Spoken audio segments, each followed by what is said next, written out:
Nah, sebagai salah satu tips untuk mengerjakan soal bahasa Inggris yang berbasis teks seperti SBMPTN ini, kita skim aja nih sebentar teksnya supaya tahu gambaran umum dari teks ini. Bisa di-pause dulu videonya supaya kalian baca secara sekilas aja, jadi skimming ya, nggak usah benar-benar dibaca banget. Tentang kata-kata kuncinya ini tuh ngegambarin apa sih, ngebahas apa sih.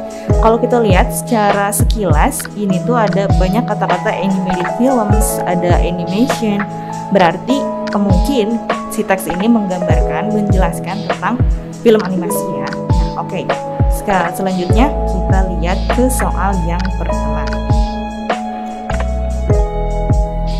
Di sini dilihat dari kalimat soalnya, the paragraph preceding the passage most likely discusses bla bla bla. Jadi soal ini tuh menanyakan transition atau transisi.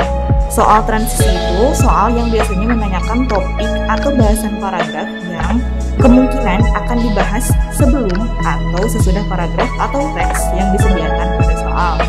Nah, di sini ada kata preceding.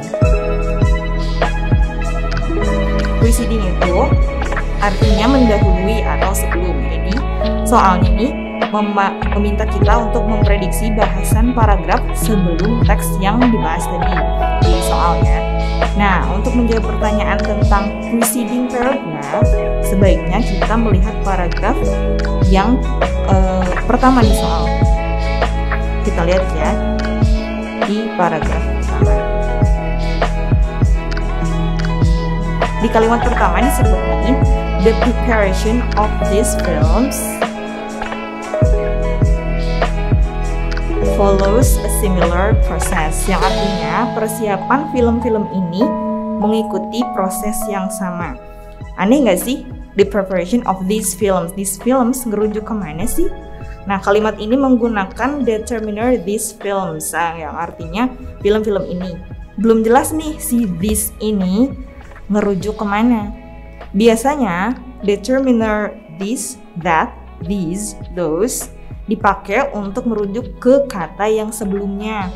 Nah, jadi kayaknya sebelumnya ada penjelasan dulu nih tentang this film ini di paragraf sebelumnya. Barulah selanjutnya dibahas tentang pembuatannya di teks ini, di paragraf ini gitu. Nah, sekarang kita lihat lagi ke pilihannya ya. Mana nih yang paling mendekati prediksi kita, yaitu tentang apa itu si film animasi. Nah, di opsi A ada the identification of animated films. Jadi kayak identifikasi tentang film-film animasi. Ya, bisa juga kayaknya sih di situ tuh disebutin tentang jenis-jenis film animasi. Jadi kemungkinan besar jawabannya adalah opsi A ya, karena tentang prediksi.